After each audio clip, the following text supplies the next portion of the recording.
These criminals are brazen, determined. Luckily, we know them. We have a name list of them. As they looks like they are hunting us because they went to the base. If going to the base was not enough, they still went and attacked the member again on Friday.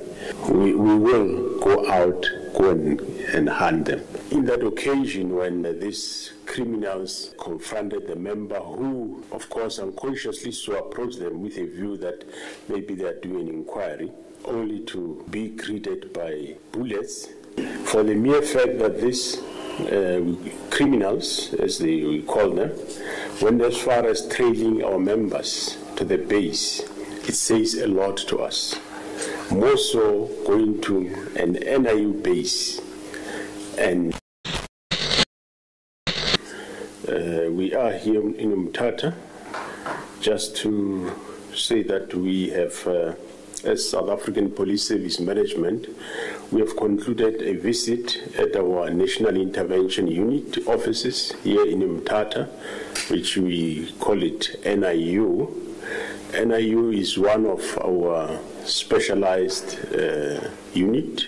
It's one of our elite unit, which comes second from the Special Task Force. And of course, as you go down, we have got the TRT. So we're at the National Intervention Unit base. This is one of SAPS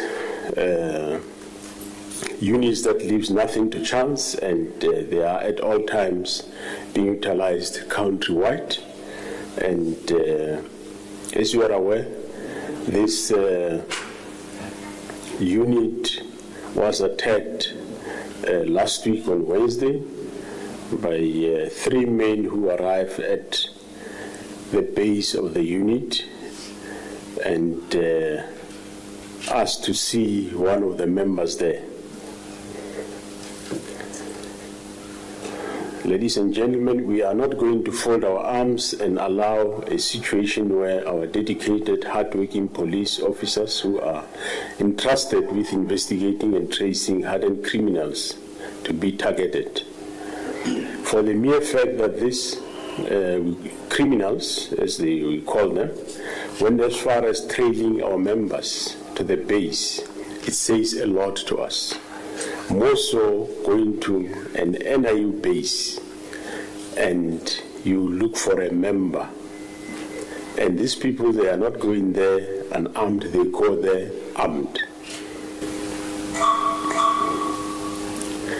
I'm therefore pleased that in that occasion when these criminals confronted the member who, of course, unconsciously approached them with a view that maybe they are doing an inquiry, only to be greeted by bullets. We are pleased that and encouraged that when these armed criminals arrived at the offices, they were met with an operational ready member and members who tactically alerted other members, and they acted decisively when the situation called for them to do so. And when the dust settled, 3 of these armed criminals were taken down, and no life was lost by the police. We are fortunate that one member was injured, but he still survived because he still survived that bullet. He's injured, but he survived. It is, however, of a concern that 2 days later, the same NIU member who was targeted and called by these criminals on Wednesday was also targeted again while on his way to work. Due to his alertness and his skills and experience, the member was shot at, and he fortunately responded, and he managed to shoot back at the assailant, which this criminal was later found in a hiding, injured, and he is currently under police guard at a hospital. This happened in the height of September month, which is a police safety month, and it's a period in which we intensify efforts to ensure the safety and security of our members. We also utilize this month to raise awareness and alertness on police killings and how this has a long-term negative impact not only on the organization but also on the families and the broader society at large. Just a week ago, we remembered 39 members who died in the line of duty when we were commemorating them at the Union Building. It is on that score that we will not tolerate attack on our men and women in blue who are doing all they can to put a stop to incidents of extortions and all other crimes. We continue to urge our members to act decisively when faced with danger. Our members have a duty to protect themselves and also protect the communities which they serve. We have also met with the management of the province, led by the Provincial Commissioner of Eastern Cape, Lieutenant General Mene. However, of course, concerned that the number of cases that have been reported since our visit with the Minister 3 weeks ago does not reflect the extent of the problem which seems to be in this OR Tambo district, more especially in Mthatha. Simply put, it looks like there is underreporting of these cases when it comes to extortion. And of course, this is indeed worrisome, as we should ourselves and the community make sure that we take the fight, we take the war to this extortionist, and we will continue doing so. We addressed the members of the NIU as the subs management, and we are confident that you are right, these criminals were very brazen to walk into that base and confront a member or look for a specific member. And when the member appeared, then they started shooting at the member in his base. So we don't regret, they got what they wanted. If you go into a police station or a base like that of NIU, you go and attack a member in that base, there's nothing else that you were looking for except what they got, and you will not hesitate to do it tomorrow if such an attack happens again. We address the members of the NIU. They are quite, well, of course, they are shocked about such type of incident, the bravery which these people had to go in there. They are quite surprised with that. But they are determined, confident, their spirit is high. They are determined to do the work. And we address them, and they are in a very good spirit.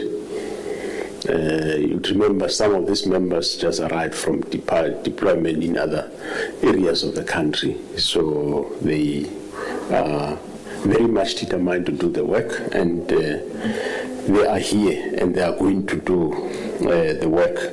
We will be able to see what is being done. The task team that is here, is it temporary or, well, as long as the problem of extortion is here, the task team will stay here. The national intervention will stay here. In any event, we are bringing more national intervention unit in this area to come and clean it, because we can see these criminals are brazen, determined. Luckily, we know them. We have a name list of them, and as they looks like they are hunting us, because they went to the base. If going to the base was not enough, they still went and attacked the member again on Friday. So we will go out, go and hunt them. We are prepared. We are bringing more NIU. As long as they are here, we will not go away. We will make sure that we clean this area. And yeah, so both task team will always be in this area as long as the problem is here. Yeah, you heard it yourself from the National Commissioner of Police explaining this very thing I've actually been sending a kind of like a warning to on this channel, that very soon if the police doesn't take up their game and kind of like stay up in their act, they would start being or becoming the victims of gang attacks and criminals. And you heard it from this video that this NIU unit was actually the, the scene that actually was then sought to be attacked by criminals. And these guys got into the place and actually didn't find who they actually wanted to attack and waited for him. And as soon as they saw him, they started shooting. So you see, the police, in other words, can actually become the victims or the object of attacks of these extortionist gangs and crimes as they continue to fight. Because in Minister Mchunu's regime now as police commissioner, I think that the police has decided to wage war on crime, to wage real war right now on extortionists and, gangs in South Africa. And so to wage such a war in such a nation like South Africa, where gang crimes and, the mafia ring have actually been deeply entrenched in such a nation state, the police have to have their act together, you see, and they really would not have to be any room for, loopholes, because whatever can go wrong, according to Murphy's law, will go wrong in this instance. And so police has to really step up, because many of their members, if care is not taken, would then become or soon become mostly the objects of the attacks of these gang members. But anyway, for this video, I thought to really analyze a really interesting report I found on the Daily Maverick that actually speaks about how, in perpetuating this crime, and especially the response by the police upon these criminals that opened fire on a policeman at this NIU unit, with this National Commissioner of Police speaks about, a traditional leader, a traditional healer was actually shot dead. And I remember in one video I made earlier on my channel, the KZN police boss, Lieutenant General Mnanla Mkwanazi, actually speaks about how he expects that traditional leaders, traditional, healers, I think, should actually join in the fight against crime, because it appears that they usually provide some services for the different crime or gangs and all that. And so through them, information can easily be gotten to really ramp up this fight against crime in South Africa. And now this report actually speaks about how a traditional leader was actually implicated in a school extortion scheme, Mthatha, and it was actually gone down in a shootout with police. So it says that a traditional leader in Mthatha Park, Mthatha West, he was actually shot dead, by members of the police National Intervention Unit on Wednesday afternoon. So this NIU, National Intervention Unit, was the, the unit that this commissioner was speaking about in this video that was attacked directly by gang members, or I think by extortionists, as a sort of like a revenge for an attack on them or something like that. So it says that this traditional leader now, right, he had been, he's actually been implicated now in an extortion scheme at the schools in the area of Mthatha, the Mthatha West, okay? And two of his companions were actually killed in the shootout. So it appears that, probably this traditional leader goes out with the gang or so, or probably in operations. But for this particular, event, it was really unfortunate for this leader, and he was shot down with two companions, you see. So let's keep on going with the story. It says that, the traditional leader was implicated in the alleged extortion of protection money for schools in the area to remain open. And this is really sad. This whole problem of extortion in South Africa, I actually thought it was, targeted to businesses and bars and all that. So even the schools themselves actually have to go through this extortion problem, in other words, to get protected from the area. And if they refuse to comply, the principal and all that, I think in this story it was said that the principal was shot down or so. Let's just keep on going. So anyway, it says that two of the companions of this traditional leader, they were killed in the shootout with members of the of the police's National Intervention Unit. Okay, now it is understood that I think his name is Dalinzolo Sake Mareke, and his house was searched by police earlier on Wednesday, the 4th of November, 2024. He wasn't at home, okay? But it says that on Wednesday afternoon, he allegedly went with 2 armed men, allegedly, but this is actually according to the Daily Maverick. He actually went with 2 armed men to confront police officers at the NIU base in Mthatha. All right. So now, while the exact circumstances are not yet unclear, according to the journalist at Daily Graphic, it says that it is understood from the police sources that Mareke and the 2 men were all armed. I mean, like these guys, this traditional leader and these other 2 guys, they were all armed. All right. And they actually sought to confront the members of the National Investigation Unit, right? Intervention Unit at Mthatha there, at their base. So in other words, they didn't go trying to confront these police officers in the streets or somewhere, but they really went to the base. You can imagine how much boldness that actually would demand. But anyway, it says that there was an argument, and then it is alleged that Mareke and his men took out their firearms and began shooting at the police. Now, Mareke and his companions, they said they were killed in the ensuing shootout.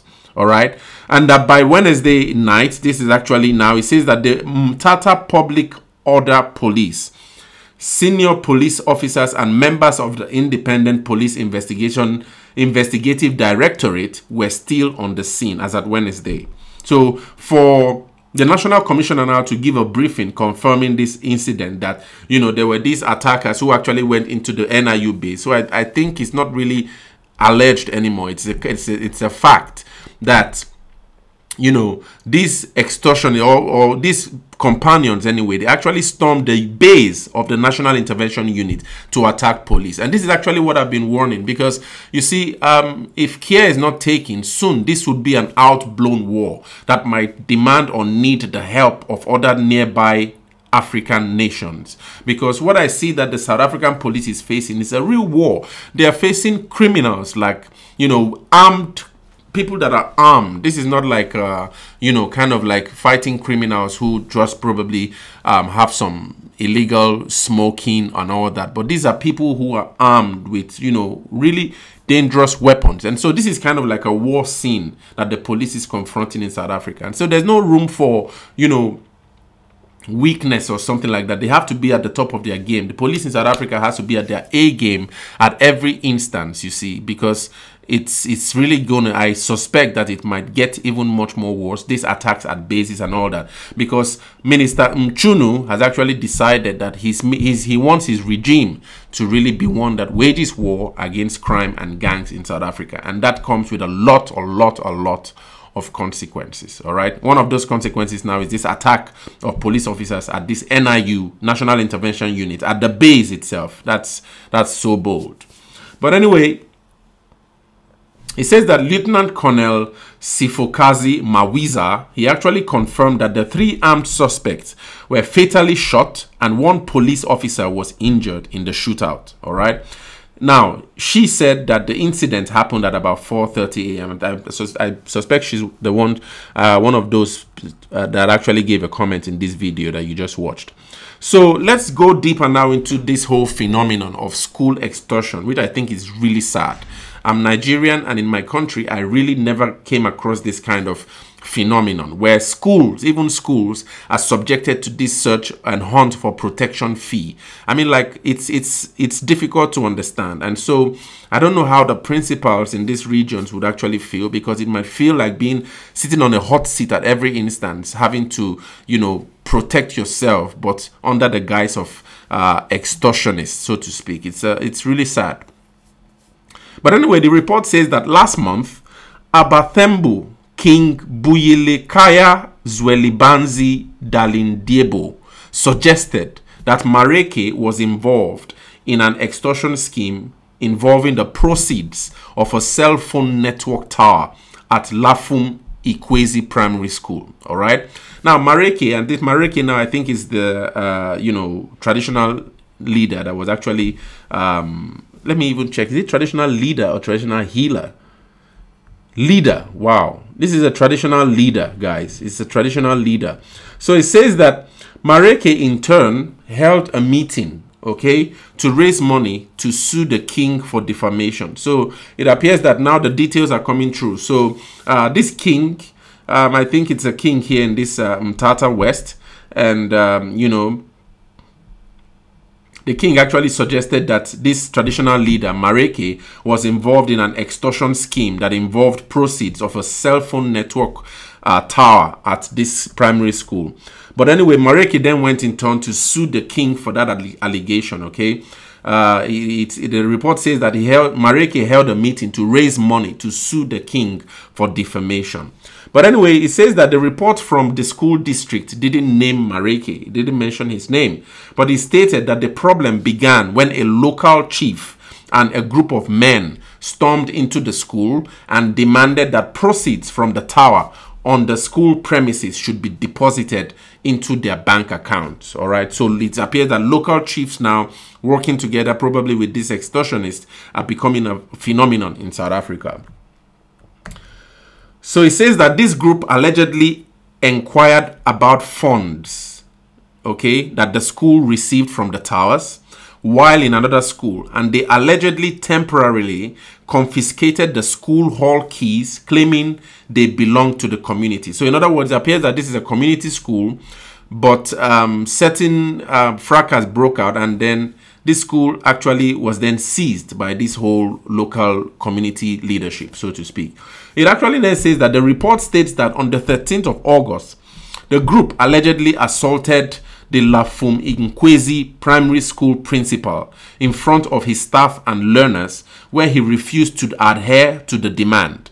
Now, this led to teachers leaving the school as they believed that the environment appeared to be life-threatening. The teachers reported to the district office for 5 days while the school was closed. So this whole phenomenon, even learners are unable to go to school. I mean, like, it's appalling. It's really sad. It's really sad. And this is actually in the Eastern Cape. So it says that the Eastern Cape educational spokesperson, Mali Mtima, said that the Oliver Tambo Education District interviewed, now this was during his interview, he actually said that the OR Tambo Education District intervened by establishing a task team. Now, this task team of reference included meeting the Abatembo king to seek his intervention. Now, this is now the Eastern Cape's education spokesperson speaking. He's saying, after the task team met with the king on 16th of August 2024 to present the challenges of the schools in Mtata West, inclusive of Lapum Ikwezi Primary, His Majesty King Buyekaya convened at a meeting for Abatembu of Mtata West area on the 20th of August to provide leadership and direction on the issues affecting schools in the area.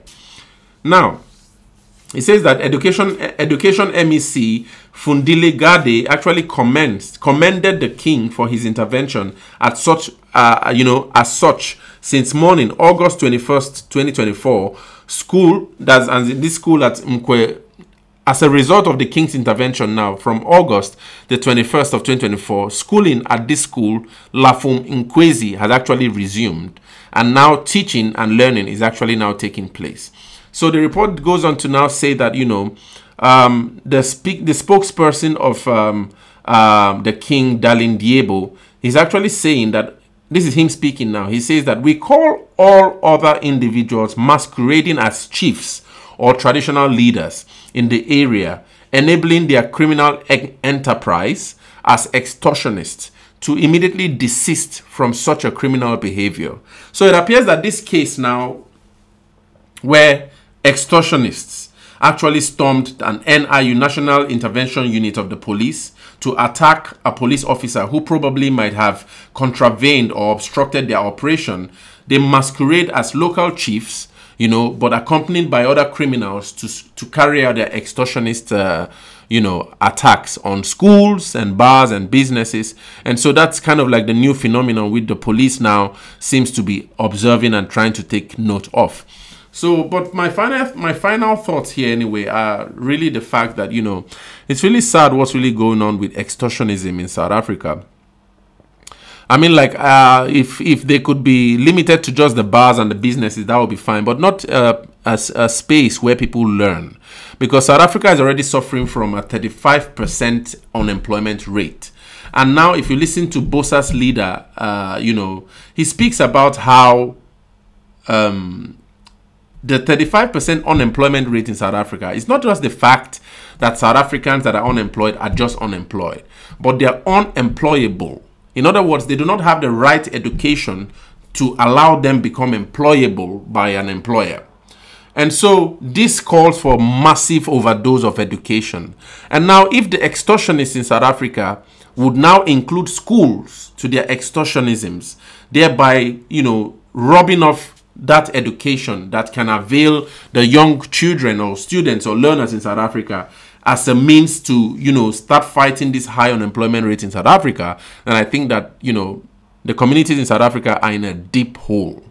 You see, if this extortionism can actually leave the area of business to come to the region of schooling and learning, then I think that's a big problem. That the police would need to really step up their game and try to attack this now, that it's this phenomenon now that it appears to be like a flame before it becomes a full-blown fire that engulfs a larger part of South Africa's educational system. But anyway, this will be where I'll be stopping for this video. What do you guys think about this? It's a really sad phenomenon. I really do not expect that this whole extortionism would get into schools. But anyway, share your thoughts. What do you think about the role of the police in quelling this case in Mthatha? Share your thoughts in the comments.